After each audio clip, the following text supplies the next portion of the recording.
Everyone, welcome to our YouTube channel. कैसे हो आप सब लोग? Hope so you all are good. तो हमने क्या जीओसी शुरू किया था। जीओसी में क्या है, हम रेजोनेंस पढ़ रहे थे और हमने देख रहे थे कि रेजोनेंस कहाँ कहाँ हो सकती है। जिसमें हमने पहला केस पढ़ा था कि लोन पेयर और क्या है पाई बॉन्ड की रेजोनेंस कैसे होती है। वो हमने सब खत्म कर लिया था लास्ट क्लास तक। उम्मीद है कि आपने जितने क्वेश्चंस दिए थे वो आपने सबने किए होंगे। तो अब क्या है, नेक्स्ट क्या है हमारा, नेगेटिव चार्ज और पाई बॉन्ड की रेजोनेंस कैसे होती है। अब नेगेटिव चार्ज मतलब क्या, कि अगर कोई भी मान लो एक एटम है ए, उस पे क्या है एक नेगेटिव चार्ज है। नेगेटिव चार्ज मतलब जितने उसके पास अपने खुद के इलेक्ट्रॉन होने चाहिए उससे को उसके पास क्या है एक्स्ट्रा इलेक्ट्रॉन है।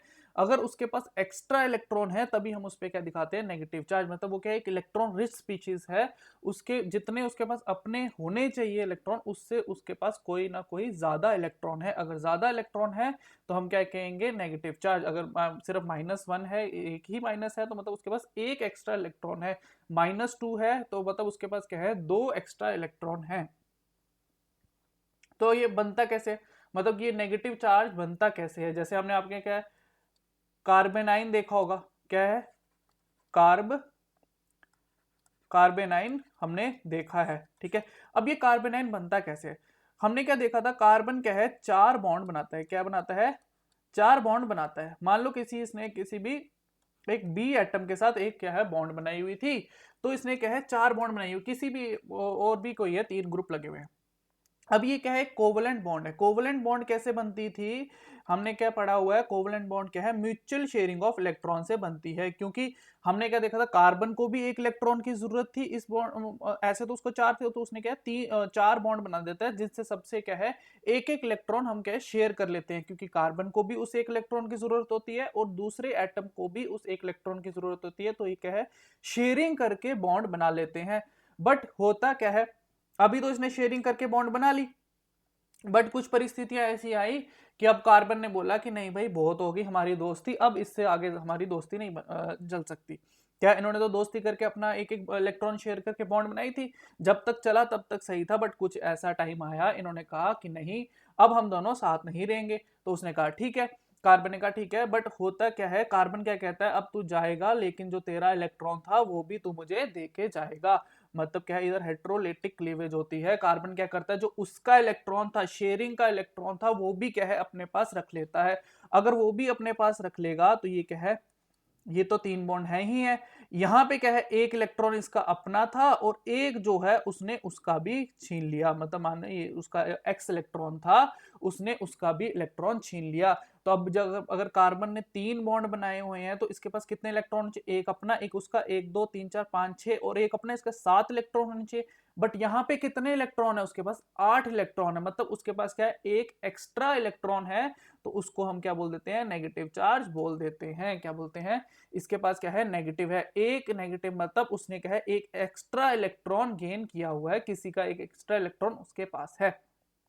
ठीक है, तो सिमिलर है, जैसे ये क्या है, ये भी क्या है एक लोन पेयर की तरह ही एक्ट करता है। यहाँ पे भी क्या है, ये 2 इलेक्ट्रॉन्स है, ये भी क्या है, जैसे लोन पेयर वाले केस किए थे वैसे ही है। जैसे हमारा ये नाइट्रोजन है, अगर ये नाइट्रोजन 3 बॉन्ड बनाता है, ठीक है, ये इसका क्या है, एक लोन पेयर है। ठीक है, सिमिलरली ये कार्बेनाइन भी कुछ ऐसे ही दिखता है। ठीक है, ये भी क्या है एक ऑर्बिटल में, ये क्या है, ये भी तो क्या है 2 इलेक्ट्रॉन, नेगेटिव चार्ज भी तो क्या है 2 इलेक्ट्रॉन ही है। जैसे यहाँ पे भी नाइट्रोजन क्या है, sp3 होता है। ये कार्बेनाइन भी यहाँ पे क्या है, sp3 हाइब्रिडाइज्ड रहता है। ठीक है, और ये भी क्या है, ये जो नेगेटिव चार्ज है sp3 हाइब्रिडाइज ऑर्बिटल में जाता है। ये जो लोन पेयर है ये भी क्या है, sp3 हाइब्रिडाइज्ड ऑर्बिटल में रहता है। अगर हम इसकी ज्योमेट्री की बात करें तो ज्योमेट्री क्या है, यहाँ पे क्या है, दोनों की ही टेट्राहेड्रल है। ज्योमेट्री और शेप दोनों की क्या है, टेट्राहेड्रल रहती है, और शेप भी क्या है, टेट्राहेड्रल ही रहती है। ठीक है, सेम जैसे हमारा क्या है, लोन पेयर वाला हमने केस पढ़ा था, सेम नेगेटिव चार्ज भी क्या है, सेम ही केस है। जैसे लोन पेयर का केस है वैसा ही नेगेटिव चार्ज का केस है। जैसे हमने नाइट्रोजन के केस में पढ़ा था क्या, कि अगर उसके पास क्या है, रेजोनेंस दिखा सकता है, वो नेगेटिव चार्ज क्या है, लोन पेयर क्या है, रेजोनेंस दिखा सकता है।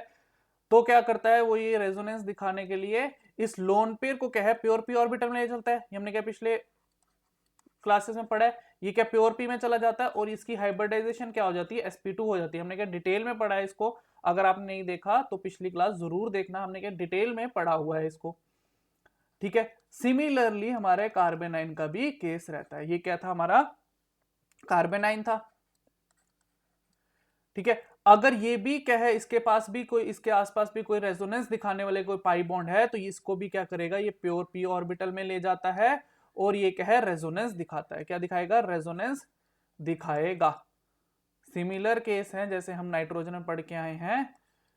अगर पिछले लेक्चर्स नहीं देखे तो प्लीज पिछले लेक्चर्स देख लेना, आसानी रहेगी आगे समझने में, क्योंकि इसमें कुछ ज्यादा नहीं है। हम पिछले हमने पूरे ऑर्बिटल्स बना बना के हमने देखा था कि कैसे ये होता है। तो रेजोनेंस करके नेगेटिव चार्ज क्या है, यहाँ पे आ जाएगा, ठीक है।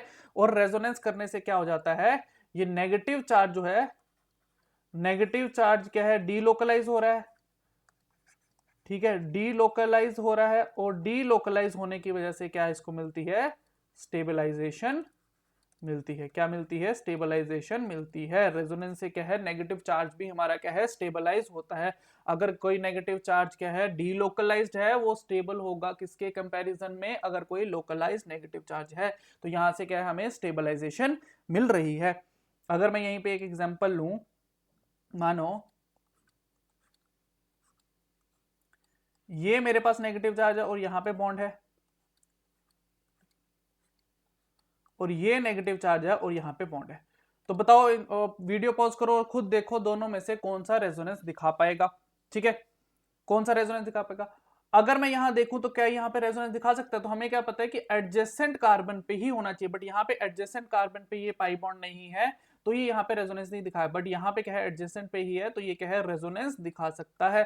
तो ये क्या हो जाएगा, sp2 में हो जाएगा और ये प्योर पी में आ जाएगा, और ये नेगेटिव चार्ज क्या है, डीलोकलाइज हो जाएगा। क्या हो जाएगा, डीलोकलाइज हो जाएगा। सिमिलरली बट यहाँ के केस में क्या है, ये तो क्या है, sp3 रहेगा, क्योंकि कोई भी रेजोनेंस नहीं दिखा सकता। और ये क्या है, sp3 हाइब्रिडाइज्ड ऑर्बिटल में रहेगा, और ये क्या रहेगा, लोकलाइज्ड रहेगा। अगर मैं स्टेबिलिटी की बात करूं इन दोनों में से, तो कौन सा वाला ज्यादा स्टेबल होगा, ये वाला जो हमारा है कंपाउंड है, ये क्या रहेगा, मोर स्टेबल रहेगा, क्योंकि इसमें क्या हो रहा है, डिस्पर्जन हो रहा है, किसका, डिस्पर्जन ऑफ नेगेटिव चार्ज हो रहा है। जितना ज्यादा हमारा डिस्पर्स होगा नेगेटिव चार्ज, उतना ही ज्यादा क्या है, हमारा स्टेबलाइजेशन बढ़ती है, ठीक है, उतनी हमारी कितनी स्टेबलाइजेशन बढ़ती है। अगर मैं एक और केस लूं,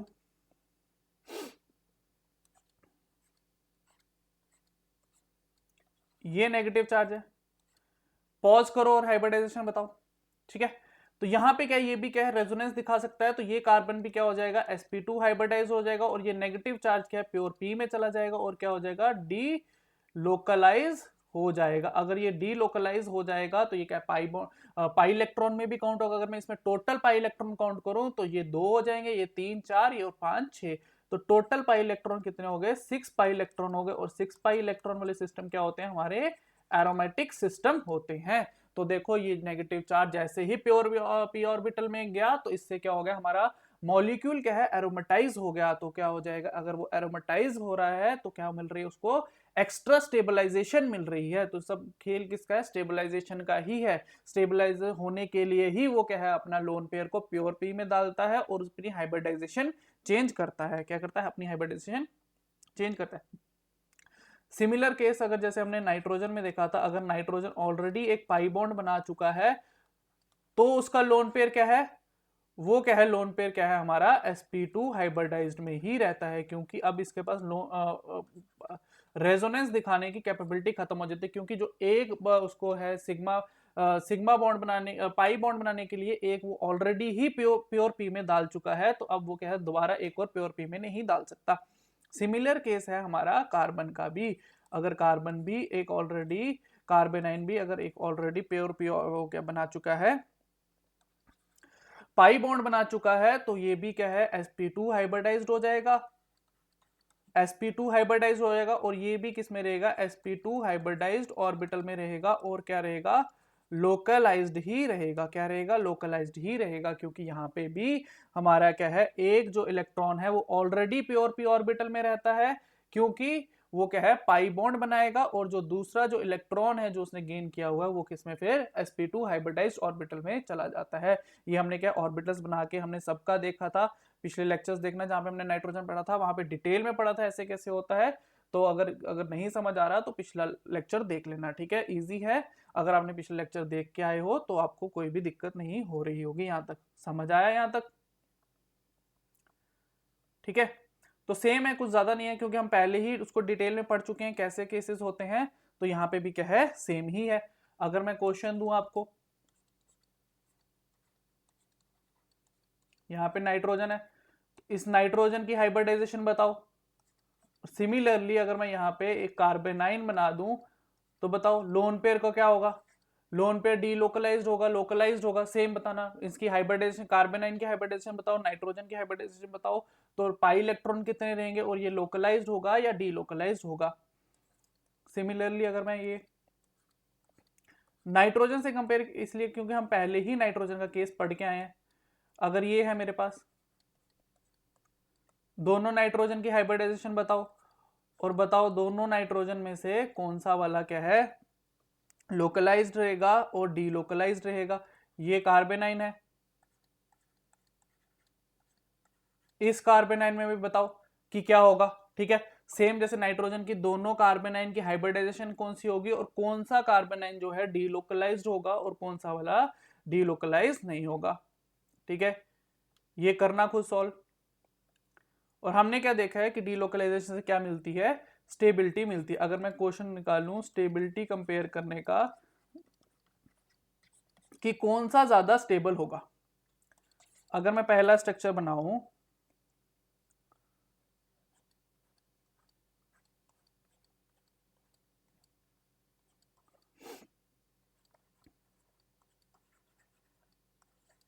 एक ये ए मॉलिक्यूल है,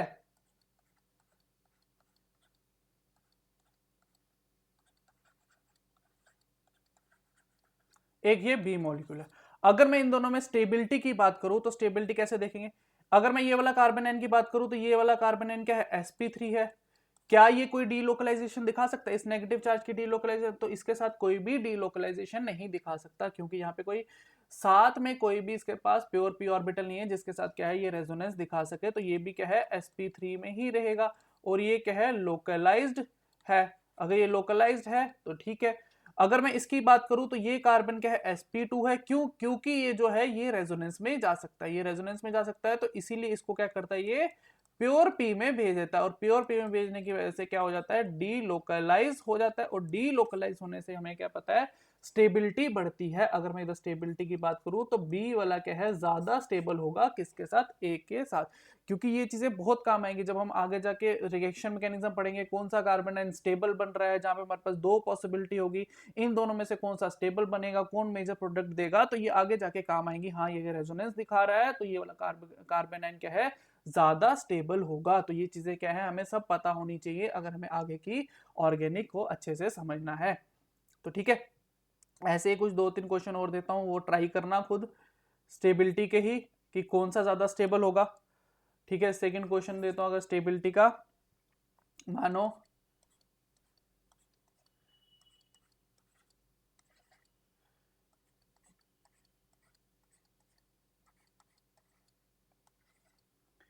ये ए है और ये बी है, दोनों में से ज्यादा स्टेबल कौन सा होगा। और अगर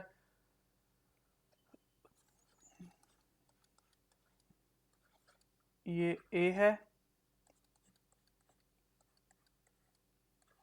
ये भी है, इन दोनों में ज्यादा स्टेबल कौन सा होगा। और अगर थर्ड एक और बताऊं, ये नेगेटिव चार्ज है और ये नेगेटिव चार्ज, ये ए और ये बी, क्वेश्चन क्या है, विच वन इज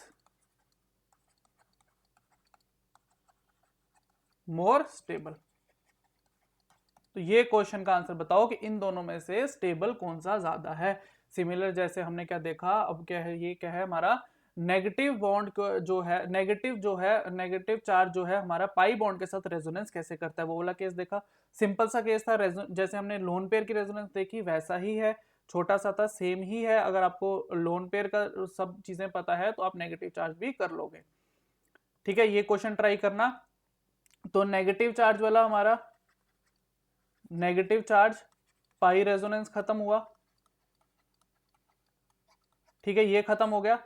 अब हम नेक्स्ट जो टॉपिक करेंगे वो क्या करेंगे, lone pair with vacant P, कि वेकेंट पी ऑर्बिटल के साथ वो कैसे रेजोनेंस दिखाता है। ठीक है, ये क्या है नेक्स्ट लेक्चर में कवर करेंगे। ठीक है, तो नेक्स्ट लेक्चर में देखते हैं। तब तक के लिए जितनी एग्जांपल्स दी हैं सॉल्व करना सारी। ठीक है, और इनका कमेंट बॉक्स में इनका क्या है आंसर बताना। ठीक है, तब तक के लिए